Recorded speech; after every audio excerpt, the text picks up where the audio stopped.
नमस्ते मित्रों, स्वागत है आप सभी का मेरे YouTube चैनल गीता का सार में। और मैं लवली झा पुनः उपस्थित हूँ रामायण से एक प्रसंग लेकर। बहुत ही सुंदर, बहुत ही रोचक है ये प्रसंग। तो चलिए कथा में आगे बढ़ते हैं। इससे पहले मैं आप लोगों को बता दूं कि आप लोग मेरी कथा को पूरा सुनिए, वीडियो को पूरा देखिए और मेरे चैनल को सब्सक्राइब कीजिए। वीडियो को लाइक शेयर करना बिल्कुल मत भूलिएगा और बेल आइकन दबाइएगा।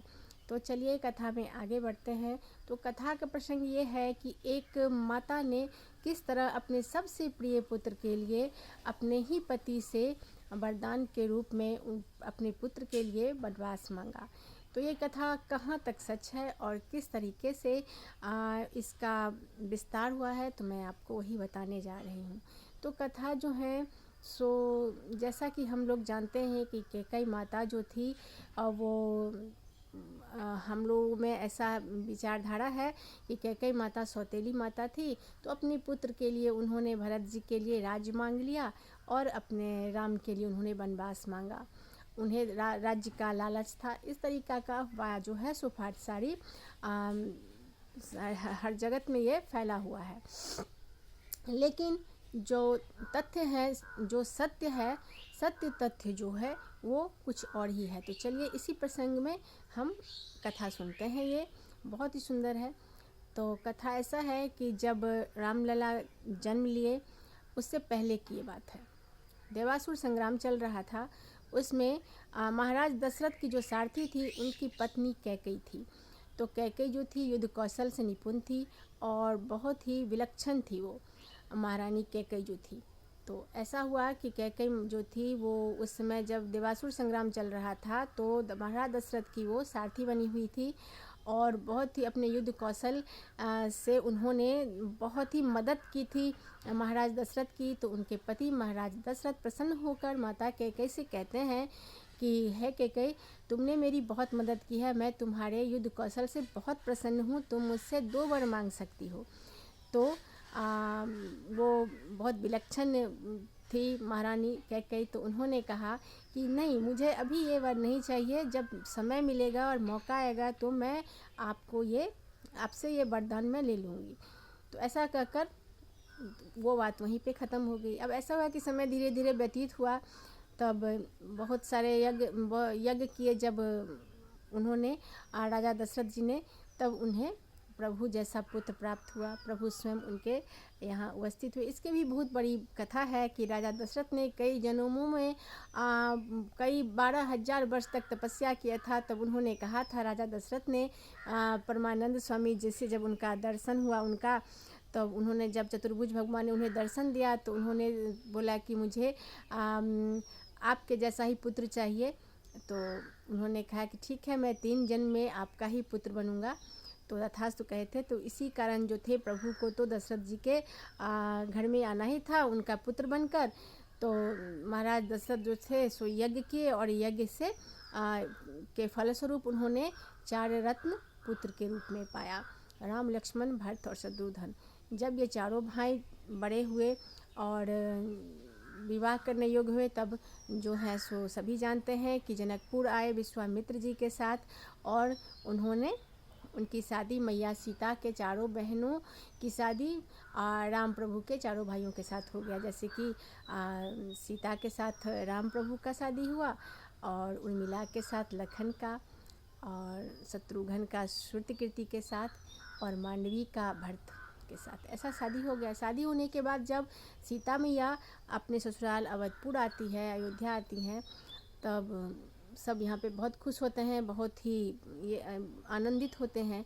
और सभी जानते हैं कि चारों पुत्र में और तीनों माताओं में सबसे ज़्यादा प्रेम जो है सो राम प्रभु से उनकी मैया कैकेयी करती है। ये जगत विदित है, सभी जानते हैं ये इस बात को कि सबसे ज़्यादा प्रिय माता भी जो है सो प्रभु के माता कैकेयी ही है।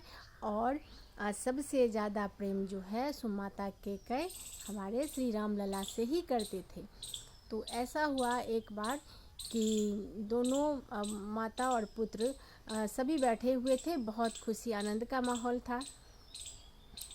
तो ऐसा प्रतीत हो रहा था कि इससे आनंद का अवसर कुछ हो ही नहीं सकता। चारों बहुएं, चारों बेटे और महारानी तीनों, महाराज दशरथ सभी बहुत प्रसन्न थे, बहुत खुश थे। तब उन्होंने महाराज दशरथ ने सोचा कि अब मेरे पुत्र वधू भी आ गए हैं, मेरे चारों बेटों का शादी भी हो गया है, विवाह भी संपन्न हो गया है, तो अब मैं राज काज छोड़कर मैं संन्यास लूँगा और मेरे पुत्र राम को मैं राजा बनाऊँगा। तो इस बात की घोषणा उन्होंने कर दी कि कल राम का राज्याभिषेक है। अब राम प्रभु फंस गए। उन्हें तो इस अगर वो राजा बन जाते और अयोध्या पे वो राज करने लगते, तब वो रावण का वध कैसे कर पाते। और इतने ऋषि मुनि जो युगों युगों से उनकी तपस्या कर रहे थे दर्शन के लिए, मैया सबरी, ये सारे जो उनके दर्शन के लिए इतने दिनों से तप तपस्या कर रहे थे, ऋषि मुनि को रावण जो तंग कर रहा था, उनको जो वो त्रासदी दे रहा था और सभी को जो वो त्राहि त्राहि मचा रखा था रावण ने पृथ्वी पर, उस रावण का वध कैसे होता अगर प्रभु राजा बन जाते अयोध्या के। तो वो सिर्फ राजा बनकर ही रह जाते और उनका उद्देश्य जो था, जिस कार्य के लिए वो पृथ्वी पर अवतरित हुए थे, वो उनका कार्य कैसे हो पाता। अब प्रभु जो है सो बहुत संकट में पड़ गए कि अब तो पिताश्री मेरा राज्याभिषेक करने के लिए तैयार हो गए हैं। तो ऐसा करने के लिए पूरे नगर में उत्साह का माहौल बन चुका था कि हमारे जो हैं सो राम सबके प्रिय थे, तो सभी बहुत खुश थे कि राजा बनेंगे राम। तो ऐसा करने पर उसी रात्रि में माता कैकेयी से राम प्रभु ने कहा कि मैया, वैसे भी वो बचपन से अपने माता कैकेयी के पास ही सोते आते थे, तो उन्होंने कहा कि मैया मुझे आपसे बहुत ज़रूरी बात करनी है और आपके पास बैठकर मुझे आज आपके साथ ही समय गुजारने का मन कर रहा है, मैं आपसे कुछ बातें करना चाहता हूँ। तो माता कैकेयी बहुत प्रसन्न हो जाती हैं और कहती है कि मेरा पुत्र मुझसे बात करना चाहता है, इसके लिए उसे आज्ञा की आवश्यकता नहीं, वो जब चाहे मेरे पास आकर मुझसे बात कर सकता है, क्योंकि वो तो बहुत चाहती थी अपने राम पुत्र को। तो प्रभु जाते हैं और बोलते हैं कि भैया मैं आपसे कुछ मांगूँ तो आप मुझे देंगे। तो उन्होंने कहा कि तू बोल कर तो देख, अभी तू मेरा प्राण चाहे तो ले सकता है, तू मेरा जो है सब तुम्हारा ही है और महाराज ने मुझे तो तुम्हारा जैसा पुत्र दिया है, तो मैं क्या ही बताऊँ, मैं कितनी खुशकिस्मत हूँ कि मेरा पुत्र है तू। इतना कहकर माता बहुत इतलाती है, प्रसन्न होती है। तब प्रभु कहते हैं कि हे मैया, मुझे ऐसा बात तुमसे कुछ चाहिए। तो उन्हें कहा कि बताओ क्या चाहिए तुम्हें, जो चाहिए सब मिलेगा, तो वचन दो कि तुम दोगी। तो बोलती है मैया कि इसमें वचन का क्या बात है, राम मुझसे कुछ मांगे और मैं ना दूं, ऐसा तो हो ही नहीं सकता है। तो राम कहते हैं कि मैया, तुम्हारा जो पिताश्री के पास जो आपका 2 वचन रखे हुए हैं, मुझे आज उस वचन की आवश्यकता है। तो उसने कहा कि प्रभु अब वो मुझे क्या देंगे।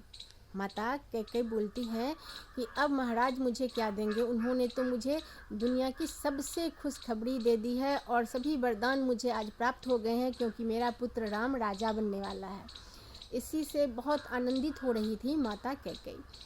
तो उन्होंने कहा कि हे मैया, मैं तुमसे वो मांगने जा रहा हूँ जिससे तुम्हारा जो है सो नाम जो है सो कलंकित हो जाएगा और तुम्हें सभी तुम्हारा जो है सो सब तुम्हारा अपमान करेंगे, तुम्हें कष्ट पहुँचाएंगे, तुम्हें बहुत गलत नज़र से देखेंगे सब, तुमको सब सौतेली माँ होने का उलाहना देंगे। तो भी वो बोलते हैं, माता कैकेयी बोलती है कि मुझे दुनिया वाली किससे कुछ नहीं लेना है, अगर मेरा राम मुझसे कुछ मांगे और मैं उसको ना दूँ तो मुझे फ़र्क पड़ता है कि मैंने राम को ये नहीं दिया, लेकिन अगर तुम्हें कुछ देने से, तुम्हें तुम्हारे प्रसन्न होने से अगर मुझे दुनिया संसार में तीनों लोक में मेरी जग हसाई हो जाए, मेरा नाम कलंकित हो जाए, मुझे उससे कुछ लेना देना नहीं है। तू मांग कर तो देख कि तेरी मैया तुझको ये दे सकती है कि नहीं। तब उन्होंने कहा, प्रभु ने माता को बहुत ही स्नेह की दृष्टि से देखते हुए दोनों हाथ जोड़कर कहा कि हे मैया, तुम अपने पति अर्थात महाराज दशरथ से, पिताश्री से आप वो वरदान मांगो जो आपको आपका गिरवी बंधक रखा हुआ है और वो आप कभी भी महाराज से मांग सकते हैं। तो उन्होंने कहा कि क्या मांगना है मुझे राम। उन्होंने पूछा तो वो बोलते हैं कि मैया थोड़ा तकलीफ़ तो होगा, लेकिन आप वचन दे चुकी हैं तो आप मेरे लिए मेरी काम को थोड़ा सहज कर दीजिए। आप जैसा कि आप जानते हैं कि मेरा जो मैं इस संसार में जो अवतरित हुआ हूँ वो किस लिए हुआ हूँ वो मैं आपको बता रहा हूँ, और इसी उद्देश्य से आज आपका वो वरदान मेरे काम आने वाला है। आप जो हैं सो पिताश्री से ये वरदान मांगिए कि राजा राम को नहीं भरत को बनाया जाए, राम के लिए 14 वर्ष का वनवास। ये 2 वरदान आप जो हैं सो पिताश्री से मांग लीजिए। माता कैकेयी स्तब्ध हो गई कि ये कैसे हो सकता है कि मैं भरत के लिए तुम्हारे बदले में भरत के लिए वरदान में मांगूँ राज्याभिषेक, और तुम्हारे लिए मैं मांगूँ वनवास। ऐसा नहीं हो सकता राम, ऐसा नहीं हो सकता, मैं ऐसा नहीं कर सकती। एक माता कैसे कर सकती है, मैं तुम चले जाओगे तो मैं कैसे जीऊँगी। ऐसा करके बहुत ही रोने बिलखने लगी माता कैकेयी। लेकिन उन्होंने राम प्रभु ने कहा कि मैया आप मुझे वचन दे चुकी हैं, और अगर आप तो जानती हैं कि मेरा जो अवतार हुआ है वो इस पृथ्वी पर से रावण का जो बोझ है, पाप का वो जो वृद्धि कर रहा है, वो पापमय संसार जो बना कर रखा हुआ है, सारे सभी को सताता है। ऋषि मुनि और माता सबरी ये सब जितने भी मेरे दर्शन के लिए मेरे लिए जो वो तपस्या कर रहे हैं, अगर मैं राजा बन जाऊंगा तो मैं उन लोगों का उद्धार कैसे कर पाऊंगा, मैं उन ऋषि मुनियों का सम्मान सत्कार कैसे कर पाऊंगा, मैं माता सबरी के पास कैसे जा पाऊंगा जिन्होंने युग युग से मेरी तपस्या और मेरे दर्शन के लिए पलक बिछाए बैठी हैं। वो ऋषि मुनि जो युगों युगों से मेरी वंदना कर रहे हैं, तपस्या कर रहे हैं मेरे एक दर्शन के लिए, तो मैं उन सब के पास अगर मैं राजा बन गया मैया तो मैं कैसे जाऊंगा, और मैं उस पापी रावण का वध कैसे करूँगा जो संसार में त्राहि त्राहि मचा रखा है। इस तरीके से बहुत समझाने पर उन्होंने माता कैकेयी को समझाया। तब जाके माता कैकेयी जो है जो अपने पुत्र के लिए उस कलंक को धारण करती हैं, उस अपराध को धारण करती हैं जो उन्होंने किया ही नहीं, और सारे तीनों लोक में सामान्य लोगों में ये फैल जाती है कि माता कैकेयी एक सौतेली मैया थी। इसीलिए उन्होंने अपने पुत्र के लिए राज सिंहासन और राम के लिए उन्होंने वनवास मांगा, लेकिन सत्य ये नहीं था। तब उसी रात में माता कैकेयी जो थी वो स्वयं एक प्रभु की मैया थी। उनकी जो शक्ति थी, उनकी जो ममता की पराकाष्ठा थी, वो उसका वर्णन जो है सो शब्दों में नहीं किया जा सकता है, क्योंकि वो तो साक्षात राम की मैया थी। उनकी ममता जो थी वो एकदम निर्मल थी, वो एकदम अनोखी थी। वो भला कैसे अपने राम के लिए, वो सभी पुत्रों में सबसे ज़्यादा राम से प्यार करती थी, और इसीलिए उसी प्यार का लाभ उठाया था वहाँ पे प्रभु राम ने, और कहा अपनी मैया से, क्योंकि अगर वो और मैया से ये चीज़ मांगती तो वो मैया शायद नहीं समझ पाती, क्योंकि जब सुमित्रा मैया ने सुना और कौशल्या मैया ने सुना तो वो भी बेहोश हो गई। लेकिन वो एक ऐसी क्षमताशील मैया थी माता कैकेयी जिनके पास वो वरदान था, और उसी वरदान के स्वरूप प्रभु ने उसी मैया का उपयोग किया, उन्हीं मैया का, क्योंकि वो सबसे ज़्यादा राम से प्यार करती थी, और वे किसी भी कीमत पे बिना सोचे समझे राम को कुछ भी दे सकती थी। इसीलिए उन्होंने महाराज दशरथ से तब कहते हैं राम की मैया तू बड़ी अनोखी है, तू बहुत ही प्यारी मैया है, क्योंकि तू जानती है कि अगर तू ऐसा करेगी तो मेरे वियोग में पिताश्री प्राण भी त्याग सकते हैं, और तूने उसकी भी परवाह नहीं की, अपना विधवा होने तक तुमने स्वीकार कर लिया।